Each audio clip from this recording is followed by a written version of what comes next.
সকাল ১৩টা বেজে ১৪০০ হয়ে ১৮ মিনিট। খবর পড়ছি বাংলাদেশ বেতার গুরুস্থান থেকে ঢকাঢক হাড়ে হারাম জাদা। গতকাল জয়ফ্রাট পুরানাপুল হাফি স্টেশনে একটা গাভীন ছাগলের উপর একটা হেলিকপ্টার পড়ে ছাগলের বাচ্চাগুলো বাইর হয়ে গিয়েছেন। মৃত্যুর সঙ্গে তার পাঁজরার হাড্ডি সরে গিয়েছেন। প্রধানমন্ত্রী শেখ হাসিনা তাকে ভারতের মাদ্রাসে ভর্তি করে দিয়েছেন। রাত 11:30টার সময় সারপোকাটি ইন্তিকাল করেছেন। ইন্না লিল্লাহি ওয়া ইন্না ইলাইহি রাজিউন। তাকে তাকত করে ছোঁয়া মেলে ফাঁড়ার ব্যবস্থা নেওয়া হয়েছে। তার 13টা করে গুলি হবে বলে খবরে ঘোষণা দিয়েছেন। আফগানিস্তান বোমাবর্ষণে 9 ব্যক্তি নিহত। লাদেন আমার চাচা হলে গত রাতে লাদেন আমার চালের টুয়েট হেলিকপ্টার ফেলে বলে গেলেন, আফগানিস্তান বোমাবর্ষণ করে আমি এখন পশ্চিম পাকিস্তান অগ্রসর। তফিজউদ্দিন তুমি পালিয়ে থাকো, নাল তোমার পাঁজরার কাঠি গুণা করে দিবে।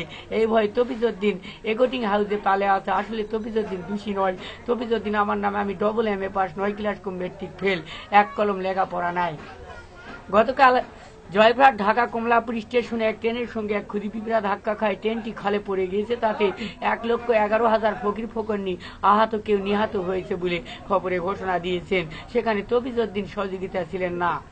বুড়িগঙ্গা নদীতে ময়াবরীর বস্তা পরে বিমান মধ্যে ময়াবরীর বস্তা পরে মাছের সংখ্যা কম হয়ে গেছে। বাঙালি মাছ খাওয়া পারছে না বলে তফিজউদ্দিন খবরে ঘোষণা দিয়ে দিল। তফিজউদ্দিনের বাড়ি হর্তকিডাঙ্গার সদর রাস্তা খাইরুল পচা মার্কেট, এগোটিং হাউস, বক্কর আবু বক্কর সিদ্দিক। গতকাল পল্লীবালা আব্দুলের স্টলে একটা মিষ্টি বাস্ট হয়ে 1,80,000 মশা, 3 কোটি সারপোকা, 5 কোটি হোলা ব্যাং, 13 কোটি চামচিকা, $19 পানি কামড়ি, 14 কোটি ক্ষুদি পিঁপড়া ইন্তিকাল করেছে। ইন্না লিল্লাহি ওয়া ইন্না ইলাইহি রাজিউন। তাকে তাকত করে যমুনা সেতু ছাড়ার ব্যবস্থা নেওয়া হয়েছে। খবরে বিশেষ অংশ। বন্যা এলাকায় দেশ দুনিয়া ডুবে গিয়েছিল। পায়খানা করার মতো জায়গা ছিল না বলে ভদ্র মহিলাগুলা জোরন দিয়ে নৌকাত কিংবা লঞ্চত করে পায়খানা করার ব্যবস্থা নেওয়া হয়েছে। ইয়ং বয়সের ছেলেমেয়েদের কুশারে ঘোরা ধরে পায়খানা করতে বলা হয়েছে। খেলাধুলার খবর, ক্রিকেট খেলার খবর।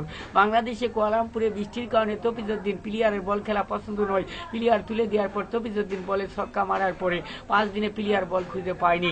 কম্পিউটারতে পরীক্ষা নিরীক্ষা করে দেখা গেল বল এখনো মাটিতে পড়েনি বলে খবরে ঘোষণা দিয়েছেন। আবহাওয়া।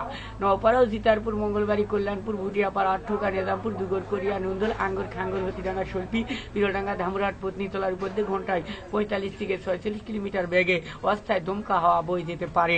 সেই সঙ্গে বজ্রস্ব বৃষ্টি হতে পারে। এসব এলাকার বড় বড় আড়াকলার গাছগুলাকে 9 নম্বর হুঁশিয়ারি সংকেত দেখে যেতে বলা হয়েছে। খবর শেষ হলো। পরবর্তী বেলা 12টায় কালকে সূর্য উঠতে পারে, না উঠতেও পারে।